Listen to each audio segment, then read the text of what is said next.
আজকে আমাদের দলের মহাসচিব সিলেটে সফর করছেন, ওনার ব্যক্তিগত সফর। শাহজালাল রহমতুল্লাহ মাজার জিয়ারত করবেন এবং শাহপরান রহমতুল্লাহ মাজার জিয়ারত করতে এসেছেন।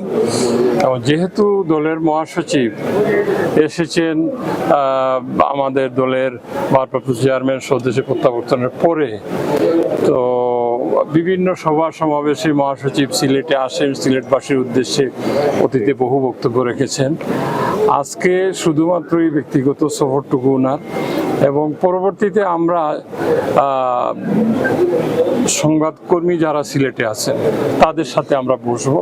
মহাসচিব তাদের সাথে একটু মত বিনিময় করবেন সিলেটের বিমানবন্দর সড়কে উইন্ডসর হোটেলে 6 ঘটিকার সময়।